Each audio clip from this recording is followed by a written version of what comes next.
Squirrel Bait here. Welcome to Going Sideways, where I discuss current events that affect our preparedness and our freedoms, and I'm going to try not to get worked up. You ready? All right. So, topic of today. CLV scores. What's your CLV score? Do you know? Don't worry. You're not allowed to. Let's take a look at an article here from the Wall Street Journal. It is dated November 1st, 2018. There's a rating known as a Customer Lifetime Value, or CLV. That secret number is used by all manners of companies to measure the potential financial value of their customers. Not at all dehumanizing, but social score infrastructure? Huh? Could it be? Your score can determine the price you pay, the products and ads you see, and the perks that you receive. Credit card companies use the scoring system to decide what to offer customers who want to cancel their cards.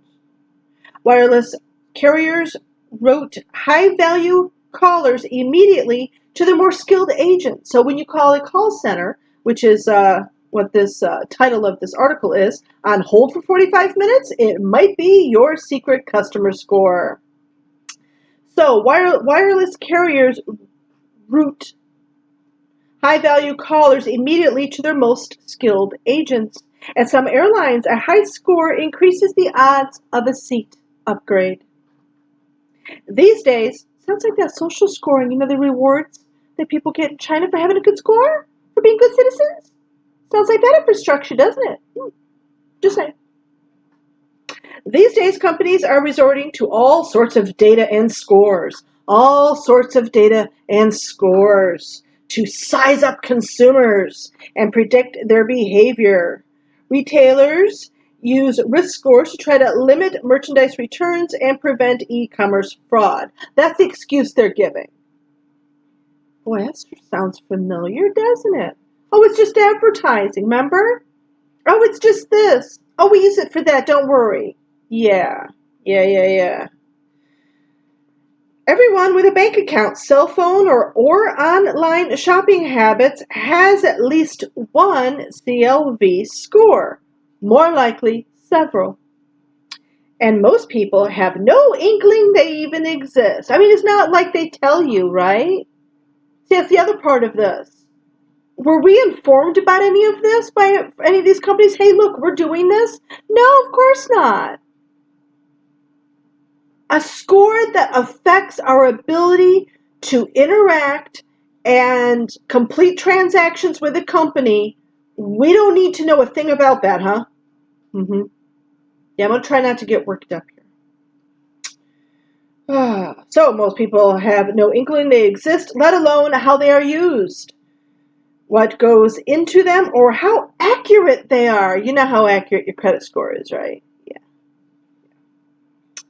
Unlike credit scores, CLVs aren't available to consumers and aren't monitored by any governmental agency, as if monitoring by governmental agencies protects us at all anyway.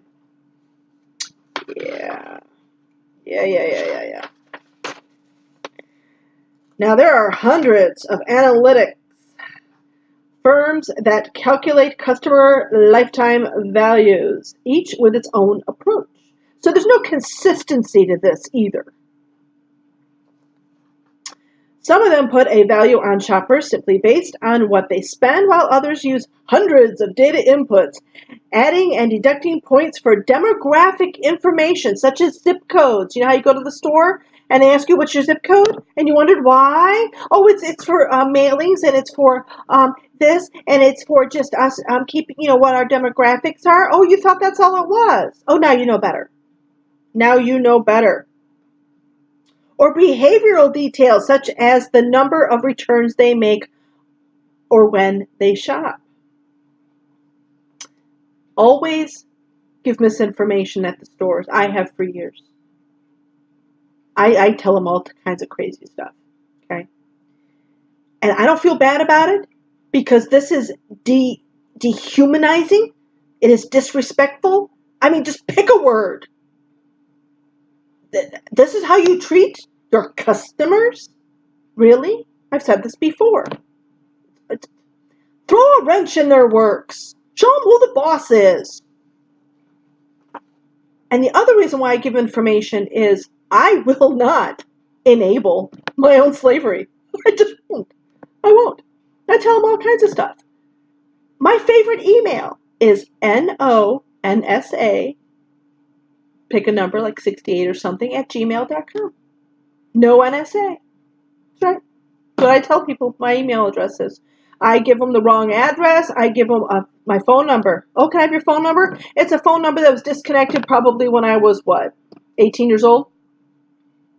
It was a phone number I grew up with. Yeah, I use that. Throw a wrench in there. They deserve it. They absolutely deserve it. I will not enable my own slavery. I will not. The data that goes into a score can come from transaction records, website interactions, customer service conversations. We're just recording this for quality assurance purposes. Social media profiles and third-party brokers. Aha! Remember that whole stink with the Facebook and the third parties? Aha! Yes. Yes, yes, yes. So again, the data that goes into a score can come from transaction records, website interactions, customer service conversations, social media profiles, and third-party brokers. Awesome. Awesome. Get it now. Get it now. Calm down. All right, so the areas, according to this article, affected by this, who think this is a good idea.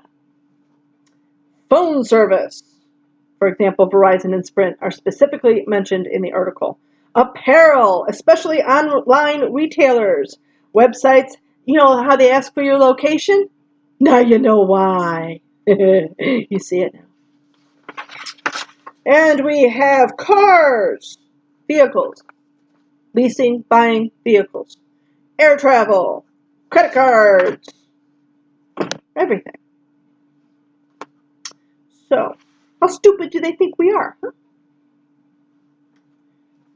Well, here's what happens when you don't pay attention, you don't ask questions, and here's why they constantly keep you, and I quote, as preoccupied, distracted, consume as much of your time as possible. This is why. Remember these from previous videos? Tommy Hilfiger? Embed smart chips in new fashion line.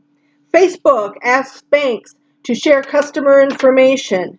Secret scores. Apple gives you a trust rating, and it's based on your cell phone call and email habits. Getting it? Apple says it's tracking your calls and emails to prevent fraud. That's what it's for. Yeah. Facebook has trust ratings for users but won't tell you your score. What are Snapchat scores and how can you find yours? Sound at all familiar? And now I present you with this. We're not getting social scores here in the United States, really? Again, if you're not paying attention, you don't know about any of this. You don't have any clue. And they're doing it all around you, and you don't see it. You're not paying attention either. You're going to wake up one day and boom, they've got you. When I say question everything, I'm not kidding.